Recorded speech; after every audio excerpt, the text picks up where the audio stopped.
Dear students, I welcome you once again in our new topic, which is hand labor and steam engine.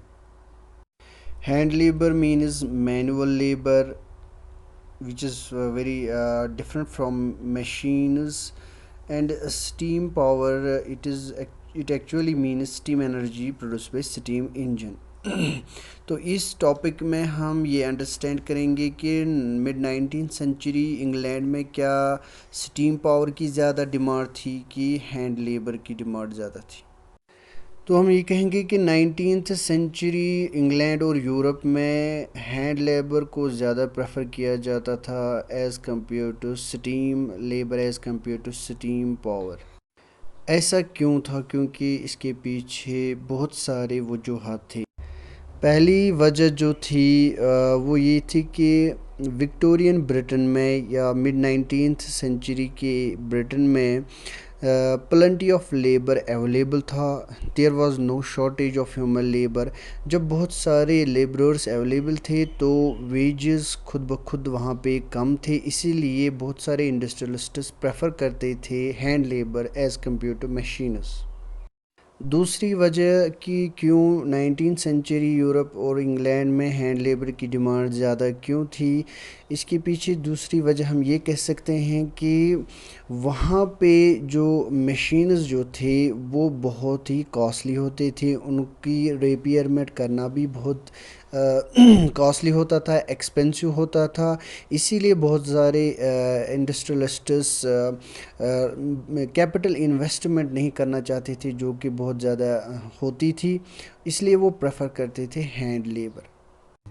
एक और वजह जो थी इसके पीछे वो ये था कि कुछ इंडस्ट्रीज़ इंग्लैंड की जो थी वो वहाँ पे सीजनल प्रोडक्शन होती थी और लेबरर्स की डिमांड भी सीजनल होती थी। जैसे कि हम देखते हैं कि क्रिसमस के दौरान प्रिंटिंग इंडस्ट्री जो थी वो ज़्यादातर दिसंबर से पहले ही लेबरर्स एम्प्लॉय करते थे। इसी तरह गैस वर्क और ब्रीवरीज़ की इंडस्ट्रीज़ में भी डिमांड ज़्यादातर कोल्ड मंथ्स में ही होती थी, विंटर मंथ्स में ही होती थी। तो ये सब सीजनल इंडस्ट्रीज़ प्रेफर करते थे, हैंड लेबर वर्कर्स को एम्प्लॉय करते थे इन्हीं मंथ्स के लिए। तो ये ज़्यादा प्रेफर नहीं करते थे इन दिनों कि हम उन मशीन्स को यहाँ पे इंट्रोड्यूस करें जो बहुत ही ज़्यादा कॉस्टली है। One more reason of why hand labor was preferred over steam power in 19th century England was a range of products could only be produced with hand labor.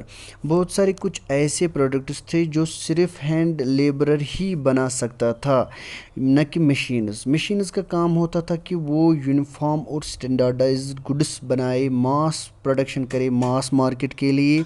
लेकिन 19th century England में हम देखते हैं कि बहुत सारे कुछ ऐसे प्रोडक्ट्स थे जैसे कि वहाँ पे अवेलेबल होते थे 500 किस्म थे हैमर्स, ये 45 ये थे काइंड्स वेराइटीज़ ऑफ एक्सेस। तो ये सब चीज़ें ह्यूमन स्किल ही बना सकता था, न कि मैकेनिकल टेक्नोलॉजी। एक और वजह ये था कि अपर क्लास जो थे यानी कि बॉर्गेज क्लास या एरिस्टोक्रेट जो थे वो ज़्यादातर वही गुड्स प्रेफर करते थे जो हैंड से बनाए हुए होते थे, क्योंकि ये जो हैंड लेबर से बनाए हुए प्रोडक्ट्स होते थे वो बहुत ही केयरफुली डिज़ाइनड होते थे, रिफाइंड होते थे और बेटर फिनिश्ड होते थे। ये थे कुछ रीज़न्स जिनसे हमने ये अंडरस्टैंड किया कि विक्टोरियन ब्रिटेन में हैंड लेबर क्यों प्रेफर किया जाता था as compare to machine power.